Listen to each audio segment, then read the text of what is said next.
لوگوں کی ترجیحات بدلتی ہیں، صبح کچھ، دوپہر کچھ، شام کچھ، اسے نہ کاؤنٹ کریں. انہوں نے اس بات کو کاؤنٹ کر کے بتایا کہ لوگ ان کے جو ہیں نا وہ مخالف ہیں سارے. تو حضرت ابو ذر غفاری کہنے لگے مجھے تسلی نہیں ہوئی، میں خود جا کے پتہ کروں گا. کہتے ہیں مکہ شریف آیا تو کسی ایسے آدمی سے پوچھ بیٹھا، میں تو کچھ اور سمجھا تھا، وہ کچھ اور نکلا. مکے والوں نے بڑا مارا. مکے پہنچ کے پہلی جو چیز ملی وہ مار کھانے کی تھی. اب میں ڈرتے کسی سے پوچھتا ہی نہ، بھوک بھی بڑی تھی، رہنے کو جگہ نہیں تھی، حرم شریف میں لیٹا رہتا تھا. میرے نصیب دیکھو، مجھے ایک شخص نے آ کے ہلایا. کہنے لگے اگر مناسب سمجھیں تو میں آپ کو دیکھ رہا ہوں کافی دیر سے، آپ کوئی پردیسی ہیں، آپ کا اپنا مہمان نہ بنا لوں. تو میں نے کہا آپ کا کیا نام ہے؟ کہنے لگے میرا نام ہے علی ابن ابی طالب. کہتے ہیں مولا کائنات گھر لے گئے، کھانا بھی کھلایا، جگہ بھی دی، سونے کو خدمت بھی کی، لیکن چونکہ میں تو پہلے ایک سے پوچھ کے مار کھا بیٹھا تھا، میں نے پوچھا نہیں میں کدھر آیا ہوں. رات رہے، اگلی رات بھی رہے، لیکن میں نے بتایا نہیں میں کس کام آیا ہوں. حضرت ابو ذر غفاری رضی اللہ تعالیٰ عنہ کہتے ہیں خود ہی مولا علی نے پوچھا بتا سکتے ہو کیسے آئے ہو؟ میں نے کہا رات رکھ لو گے؟ فرمایا بڑا کشادہ سینہ دیا رب نے مجھے. تو بات تو کر، کہنے لگے یار میں تو محمد مصطفیٰ کی زیارت کرنے آیا صلی اللہ تعالی علیہ وسلم. یہ بے نیاز لوگوں میں سے ہیں حضرت سیدنا ابو ذر غفاری. میں حضور کی زیارت کے لیے. حضرت علی کہنے لگے سویرے لے چلوں گا. انسان بزدل نہیں ہوتا، ہر انسان بزدل نہیں ہوتا، اور بلا وجہ ٹکراؤ کی پالیسی بنا لینا یہ بھی سیانے لوگوں کا کام نہیں. حکمت کے تقاضوں کے مطابق چلنا یہ بھی دلیر لوگوں کا ہی کام ہوتا ہے. حضرت مولا علی کہنے لگے صبح لے کے چلوں گا پر حالات ٹھیک نہیں. شرارتی لوگ ہر جگہ ہوتے ہیں، اگر کوئی شرارتیوں کا ٹولہ ملا نا جو کھڑا ہوگا جاسوسی کرنے کے لیے کہ حضور کی طرف کون کون جا رہا ہے، تو میں نیچے جھکوں گا جوتے کا تسمہ ٹھیک کرنے کے لیے. لیکن آپ نے نہیں کھڑے ہونا، آپ نے چلتے رہنا ہے تاکہ کسی کو شک نہ ہو. کہتے ہیں اس ترتیب سے حضرت علی مجھے لے کے گئے. میں حضور کی بارگاہ میں پہنچا. مولا علی کہتے ہیں بڑے بڑے لوگ سوال کرتے تھے پر یہ شروع سے سلیم الطبع تھے. مجھے کہہ لینے دینا، انہوں نے ماننا ہوتا ہے وہ لمبے سوال کرتے ہی نہیں. مان جو لیا تو لمبے سوالوں کی ضرورت ہی کوئی نہیں. کہتے ہیں لوگ بڑے بڑے سوال کرتے تھے پر ابو ذر نے 2-3 باتیں ہی پوچھی اور آگے جا کے کہنے لگے حضور ہاتھ بڑھائیں مجھے کلمہ پڑھائیں. نبی پاک صلی اللہ علیہ وسلم نے کلمہ پڑھایا. فرمایا باہر جا کے نا ابھی ذکر کرنا کہ تم مسلمان ہو گیا، یہ ماریں گے. عرض کی حضور انہیں مارنے دے، میں آیا بھی مار کھا نہیں ہوں، انہیں مارنے دے نا. پڑا فلک کو کبھی دل جلوں سے کام نہیں. حضرت عمر فاروق رضی اللہ تعالیٰ عنہ ہر سال حج کرنے جاتے تھے. بھلا کس لیے؟ آپ حکم دیتے تھے لوگوں کو کہ جو میں نے گورنر بنائے وہ بھی سارے حج پہ آئیں، خود بھی جاتے تھے اور سب علاقوں کے لوگوں کو فرماتے تھے بتاؤ تمہارے گورنر کی پوزیشن کس طرح کی ہے. اور آپ نے حکم دیا تھا کہ کسی گورنر کو اجازت نہیں کسی عام آدمی کو مارنے کی. یہاں تو پولیس والا جرم بعد میں بتاتا ہے، 10 تھپڑ پہلے مار دیتا ہے. اور میں آپ کو کیا بتاؤں، یہاں تو حال یہ ہے کہ مولانا نے اذان پڑھ لی سپیکر کے 3 سپیکروں میں اذان دے لی. اس کو پتہ نہیں تھا تو اس کو تھانے بلا لیا. آپ کو پتہ نہیں قانون کی پابندی کرنی ہے تو جو ساری رات ڈک چلاتا رہا، مہندی کے موقع پر ناچ گانا ہوتا رہا، وہاں نہیں قانون یاد آیا. آپ نے محفل کرانی ہو تو آپ کو اپلیکیشن دینی پڑتی ہے. یہ جس درس کے لیے آپ یہاں بیٹھے ہیں نا 1 مہینہ پہلے ہم درخواست دیتے ہیں اور میرے دوست 10 دفعہ جا کے دفتروں کے چکر لگاتے ہیں، ادھر جاؤ پھر ادھر جاؤ پھر ادھر جاؤ، پھر ہمیں اجازت ملتی ہے کیا کرنے کی؟ بلا رسول اللہ کا دین بتانے کی، نبی پاک کا. بولیے تو یہ جو سیاستدان بڑے بڑے جلسے کرتے ہیں یہ ان کو بھی ایسے ہی بھگایا جاتا ہے. وہ کہتے ہیں جی نہیں ملے گی اجازت، نہیں ملے گی اجازت، نہیں. آخری رات کہتے ہیں چلو دے دی اجازت. کیا تماشا ہے؟ امیر کے لیے انداز اور ہے، غریب کے لیے اور ہے. چھوٹی چھوٹی باتوں پہ، چھوٹی چھوٹے معاملات پہ سینکڑوں علماء نے جرمانہ دیا. سینکڑوں علماء نے کس بات کا؟ سپیکر 3 کیوں لگے ہوئے ہیں؟ 1 لگاؤ. 1 اب تمہیں اذان سے بھی تکلیف ہونے لگی ہے. سپیکروں میں کیا ہوتا ہے؟ تقریروں تو بڑے زمانے کی بند ہو گئی، لاؤڈ سپیکر میں اذان ہی پڑھی جاتی ہے نا. لیکن میں کیا کروں، میں تو اس قوم کے بیچ رہتا ہوں جو کہتی ہے بس ٹھیک ہے مذہب تھوڑا سا ہی صحیح ہے، مسجد جائیں گے تھوڑا سا مذہب ٹھیک ہے، باقی ہم نے دنیا داری کر. خدا را سمجھیے اور غور فرمائیے کیا ہو رہا. حضرت عمر فاروق رضی اللہ تعالیٰ عنہ نے کہا کسی آدمی کو اجازت نہیں، کسی کو. یہاں تو مار مار کے حشر کر دیا جاتا ہے. کہتے ہیں تجھے بلایا تھا تو آیا کیوں نہیں؟ حالانکہ قانون کے اندر پہلے اس کے وارنٹ لیے جائیں، پھر اس کو مارنے کی اجازت ہو. جب ریمانڈ دے دیا جائے گا کہ اب اس پر تم کر سکتے ہو کوئی تفتیش کے لیے، اس پر کسی قسم کی سختی، تب. لیکن غریب آدمی ہے نا، تو چوک میں رسوا کر دیا گیا. معاذ اللہ تعالیٰ یہاں تو ایسی چیزیں ملتی ہیں کہ عورتوں کو تھپڑ مارے جاتے ہیں. سوشل میڈیا پہ ایسی خبریں آتی ہیں کہ بوڑھوں کو پکڑ کے ڈال لیتے ہیں، کہتے ہیں تیرا بیٹے پہ مقدمہ ہے، تو چل نہ ہمارے ساتھ تھانے، تیرا بیٹا خود بخود آ جائے گا. اس ظلم کی شریعت اجازت نہیں دیتی شریعت اجازت. میرے نبی پاک علیہ السلام نے فرمایا ابو جال کے بیٹے کے سامنے کہ اس کے باپ کی توہین نہ کرے، اس لیے کہ غلطیاں ابو جال کی ہیں، اس کے بیٹے کی تو نہیں ہے نا. ان کے سامنے نہ بات کرنا، وہ تو مسلمان ہو کے آ گئے. لیکن ہمارا کس طرح کا نظام، کس طرح کا مزاج ہم لوگوں نے اپنا لیا. حضرت عمر نے کہا کسی گورنر کو بھی اجازت نہیں، کانسٹیبل تو دور رہ گیا، ایس ایچ او تو دور رہ گیا، گورنر کو اجازت نہیں کسی غریب کو مارنے کی. تو حضرت عمر بن عاص کہنے لگے اگر تادیباً مارنا پڑ جائے، یعنی تھوڑا سا سمجھانے کے لیے، بچے کو نہیں بندہ مارتا، تادیباً تنبیہاً. تو حضرت عمر کہنے لگے اس کی بھی تمہیں اجازت نہیں. حضرت عمر فاروق رضی اللہ تعالیٰ عنہ حج کے بعد بیٹھے تھے، مسجد الحرام سے باہر نکل کے مینا کے قریب ڈیرا لگایا کرتے تھے. پوچھتے تھے بتاؤ کسی کو شکایت تو نہیں؟ ایک آدمی کھڑا ہو گیا، اس نے کہا میرے گورنر نے مجھے دروں سے مارا ہے، میرے گورنر نے مجھے دروں سے مارا. عمر نے فرمایا بلاؤ نا گورنر کو. کس کو؟ ملے ہو کبھی پنجاب کے گورنر سے؟ کیوں؟ سندھ میں رہتے ہو جی، خیبر پختونخوا میں ہیں آپ، پنجاب کے گورنر سے کیوں نہیں ملے؟ ملا میں بھی نہیں، لیکن سوال یہ ہے کہ وہ کس بستی کے وہ راہی ہیں، کہاں رہتے ہیں؟ ہمارا گورنر ہے نا، وہ آئے نا میدان میں نکلے. لیکن ہمیں کوئی، میرا تو خیال ہے بہت سارے لوگوں کو نام بھی نہیں آتا ہوگا، تو کس لیے گورنر بنایا اسے؟ گورنر ہے اس میں بیٹھنے کی؟ کیا تماشا ہے، کس طرح کا رویہ ہے. اور یہ غلطی میری اور آپ کی ہے، ہم مجرم ہیں اس نظام کی، جو اس نظام کو بناتے ہیں. غور کریں اور یاد رکھیں. گورنر صاحب آؤ بھائی، گورنر صاحب حاضر ہوئے تو حضرت عمر کہنے لگے اس غریب کو مارا ہے؟ مجمع لگا ہے، گورنر بھی بیٹھے، سارے اس کو مارا ہے؟ اس نے کہا جی ہاں فلاں بات. فرمایا بات نہیں میں کہہ رہا، تمہیں کہا تھا تم نے مارنا نہیں. قاضی کے پاس لے جاؤ، عدالت میں مقدمہ کرو، سزا ہوگی تو پتا چلے گا تم نے کیوں مارا. گورنر صاحب نے گردن جھکائی تو وہ امیر آدمی صلح نہیں کرتا غریب سے، اور چل جانے دے. تو غریب آدمی یہ کہتا چلو ٹھیک ہے. چودھری صاحب بھی کہتے ہیں چھڈ، تو کون سا مقابلہ کر سکتا ہے، تو کون سا ہوتا ہے کہ نہیں ہوتا. تو پھر کیا کرے گا غریب آدمی؟ سب اس پہ پریشر، صلح کے لیے پریشر ڈال رہے ہیں. اس نے گردن جھکائی تو بہت سارے گورنر سمجھنے لگے کہ حضرت عمر کہیں گے چل معاف کر دے. گردن بھی جھک گئی، معذرت بھی ہو گئی. تو حضرت عمر فاروق رضی اللہ تعالیٰ انہوں نے غریب کے ہاتھ میں درہ دیا.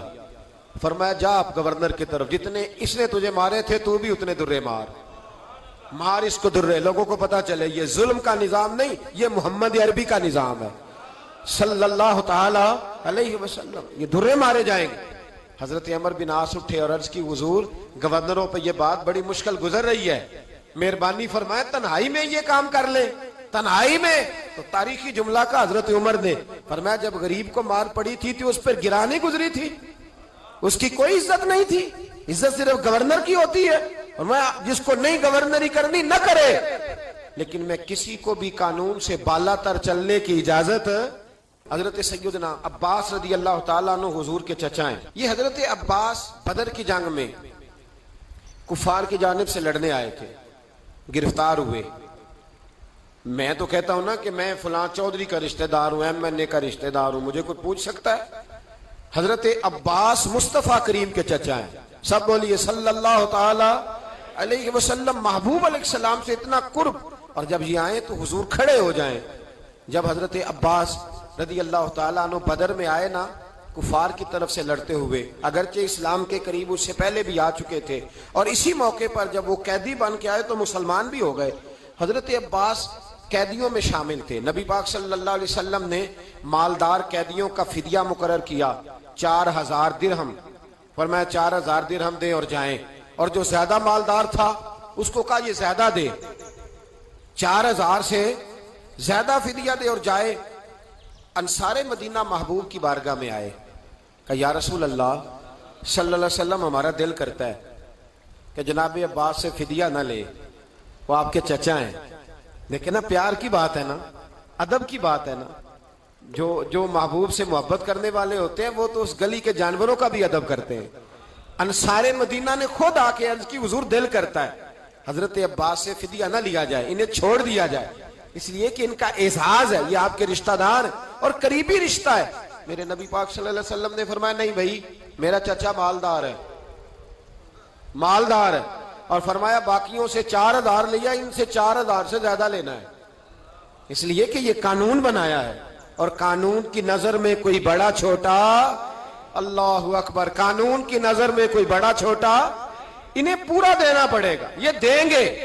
حضرت عباس کو بلایا، کہا جناب آئیے فدیہ دیجئے، تو کہنے لگے میرے پاس تو چیز ہی کوئی نہیں، بھی مسلمان نہیں ہوئے، کوئی شے نہیں۔ تو محبوب نے فرمایا چچا ادھر آؤ، جب گھر سے آ رہے تھے نا تو اتنا سارا سونا، حضور نے اشارے سے اتنا سارا سونا میری چچی کو دے کے آئے تھے، اور کہا تھا اگر میں آ گیا تو آ کے بتاؤں گا کیا کرنا ہے، نہ آیا تو یہ میرے بچوں کے لیے رکھ لینا، یاد نہیں؟ یہ سن کر حضرت عباس پر راشا ہوا طاری کہ پیغمبر تو رکھتا ہے دلوں کی بھی خبرداری۔ خیال آیا مسلمان نیک و بد پہچان جاتے ہیں، اور محمد آدمی کے دل کی باتیں جان جاتے ہیں۔ رسول اللہ صلی اللہ علیہ وسلم نے جب فرمایا تو جناب عباس کانپنے لگے، کہنے لگے 4000 سے زیادہ ہی دوں گا، پر پہلے مجھے کلمہ پڑھ لینے دو، اس لیے کہ یہ میرے اور میرے بیوی کے علاوہ کسی کو پتہ نہیں، آپ کو یہ غیب کا علم دیا گیا ہے، یقیناً آپ اللہ کے سچے رسول ہیں۔